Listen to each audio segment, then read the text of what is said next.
Bismillahirrahmanirrahim. Assalamualaikum warahmatullahi wabarakatuh. Sahabat Basyiroh yang dimuliakan Allah, alhamdulillah, wassalatu wassalamu ala rasulillah wa ala alihi washabihi wa mawalah wa manitaba'ah. Allahumma sholli ala Muhammadin wa ala alihi washabihi ajma'in. Sahabat Basyiroh yang dimuliakan Allah, insyaallah pada kesempatan kali ini kami akan menyampaikan hal-hal terkait dengan bagaimana kita meraih pahala dengan harta. Sebagaimana kita ketahui bahwa para sahabat Nabi adalah contoh terbaik bagi kita, di mana mereka terkait hal ini, mereka berlomba-lomba bagaimana mereka memberikan yang terbaik dengan harta-harta mereka. Bahkan kita melihat ada kecemburuan di antara para sahabat yang secara materi tidak memiliki harta. Sebagaimana dijelaskan dalam sebuah hadis yang diriwayatkan oleh Imam Muslim dari Abi Dzar radhiyallahu anhu, kata beliau, anna nasa min ashabin Nabi sallallahu alaihi wasallam, bahwasanya sekelompok manusia, di sini adalah mereka yang miskin, mendatangi Nabi sallallahu alaihi wasallam, kemudian mereka berkata kepada Nabi, qalu lin Nabi sallallahu alaihi wasallam, kata mereka, ya Rasulullah, zahab ahlad duthur bil ujur. Kira-kira pengertiannya, orang-orang kaya, orang-orang yang banyak hartanya, ahlud duthur, mereka berbondong-bondong, mereka memborong bil ujur, pahala. Kemudian melanjutkan, yusalluna kama nusolli, mereka sholat sebagaimana kami sholat. Wa yasumuna kama nasum, mereka pun berpuasa sebagaimana kami berpuasa. Tetapi wa yatasaddaquna bifuduli amwalihim, tetapi mereka bisa bersedekah dengan keutamaan hartanya. Ini para sahabat Basyiroh sekalian dimuliakan Allah. Jadi para sahabat Nabi, mereka membandingkan orang yang kaya, mereka bisa sholat, kami bisa sholat. Mereka bisa berpuasa, kami bisa berpuasa. Tetapi karena kelebihan harta yang diberikan kepada orang kaya, mereka bisa bersedekah, sedangkan kami tidak. Dari sini ya, kita bisa melihat betapapun para sahabat Nabi dalam kondisi miskin, mereka cemburu. Mereka ingin pula memberikan yang terbaik. Mereka ingin memborong pahala dengan apa yang bisa mereka lakukan. Tetapi karena keterbatasan harta itulah mereka mengadukan hal ini pada Rasulullah SAW, di mana orang kaya bisa bersedekah, sedangkan mereka tidak. Kemudian Nabi SAW menjelaskan bahwa yang artinya kurang lebih ya, bukankah Allah pun telah memberi kepada kalian jalan untuk bersedekah? Karena sesungguhnya setiap tasbih adalah sedekah, takbir juga sedekah, tahmid juga sedekah, tahlil juga sedekah, amar ma'ruf nahi mungkar juga sedekah. Bahkan menyalurkan syahwat kalian itu pun merupakan sedekah. Kemudian di antara sahabat ini bertanya, ya Rasulullah, bagaimana bisa dikatakan menyalurkan syahwat itu adalah sedekah? Kemudian Rasul menjawab, bagaimana menurut kalian seandainya hal tersebut disalurkan kepada yang haram, bukankah dosa baginya? Demikian halnya ketika hal tersebut ditempatkan pada jalan yang benar, maka baginya mendapatkan pahala. Sahabat Basyiroh yang dimuliakan Allah, bagaimana kita menggunakan harta agar harta kita menjadi pahala buat kita? Karena sesungguhnya harta yang dititipkan Allah kepada kita ini adalah merupakan sarana bagi kita untuk beribadah kepada Allah Subhanahu wa taala.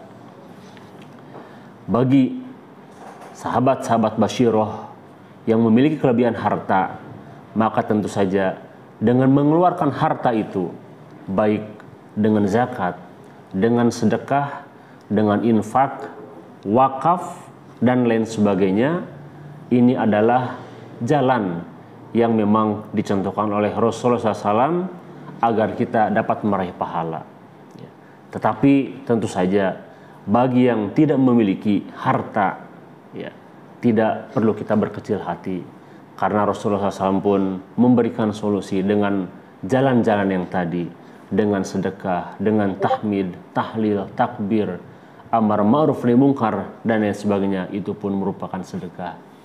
Tetapi tentu saja kami mengajak, harta yang dimaksud di sini adalah harta berupa fisik yang tampak wujudnya. Itulah yang kemudian bagaimana agar dengan harta tersebut kita meraih pahala. Sahabat Basyir yang dimuliakan Allah, Nabi itu adalah orang yang kaya. Dalam kitab Amwalun Nabi karangan Dr. Abdul Fattah As-Saman yang tebalnya 560 halaman, beliau menyebutkan bahwasanya kekayaan Nabi itu adalah 1217 kilogram emas. Luar biasa. Mahar Nabi waktu menikah itu 20 unta bakroh. Gonibah Nabi kurang lebih 50.000 keping emas. Itu harta yang Nabi miliki. Nabi adalah orang yang kaya. Kita lihat infaknya Nabi. Ternyata di buku ini disebutkan infak Nabi sebesar 1251 kilogram emas. Wakafnya Nabi 15 lahan tanah yang masing-masing tanahnya itu senilai 25 kilogram emas. Kurban, rata-rata Nabi berkurban 100 ekor. Masya Allah. Demikian juga para sahabat Nabi, ya. Dalam kitab ini disebutkan ada beberapa sahabat yang memang secara nominal mereka memiliki harta kekayaan yang luar biasa. Ada Abdurrahman bin Auf, Zubair bin Awam, Utsman bin Affan, Tolhah bin Ubaidillah, Sa'ad bin Abi Waqqas, dan tentu saja masih banyak lagi para sahabat Nabi yang tercatat sebagai orang-orang kaya. Tetapi sekali lagi, kekayaan itu, ya, harta-harta yang mereka peroleh itu mereka pergunakan dalam rangka meraih pahala di sisi Allah Subhanahu wa taala. Kita sahabat Basyir dimuliakan Allah, ya, sebagai manusia biasa tentu saja ingin berharap bagaimana perilaku sahabat Nabi itu kita contoh, ya. Sekalipun Allah Subhanahu wa taala telah memberikan sedikitnya sifat-sifat tidak baik kita karena harta itu. Misalnya di surat Ali Imran ayat 180 digambarkan bagaimana kita itu kikir terhadap harta, ya. Di surat Al-Hadid ayat 20 bagaimana Allah Subhanahu wa taala menyampaikan kepada kita bahwa kita itu senang berbangga-bangga terhadap harta. Di surat Al-Fajr ayat 20 Allah Subhanahu wa taala menginformasikan bahwa kita memiliki sifat sangat cinta terhadap harta. Wa tuhibbunal mala hubban jamma. Di surat Al-Humazah kita pun dibuka oleh Allah Subhanahu wa taala bahwa ternyata kita itu suka mengumpulkan harta. Wailul likulli humazatil lumazah alladzi jama'a malan wa 'addadah yahsabu anna malahu akhladah. Ini ya kurang lebih karakter kita, ya, yang Allah bongkar sifat kita ini ketika kita dititipi harta, ya. Tetapi sebagai mukmin, sebagai muslim, ya, sekali lagi tentu saja kita ingin berharap bahwa harta yang kita peroleh itu kita yakin semua titipan dari Allah Subhanahu wa taala, dan tentu saja kita tidak memperoleh pahala dari harta yang ada pada diri kita. Justru sebaliknya, kita ingin dengan pahala tersebut kita meraih pahala-pahala yang agung dari Allah Subhanahu wa taala. Sahabat Basyirah yang dimuliakan Allah, sebagai penutup, ya, tentu saja kita ingat dan dianjurkan berdoa oleh Rasulullah SAW agar harta yang kita miliki itu berkah, ya. Dan kita pun memperoleh dengan cara yang baik, dengan keberkahan pula.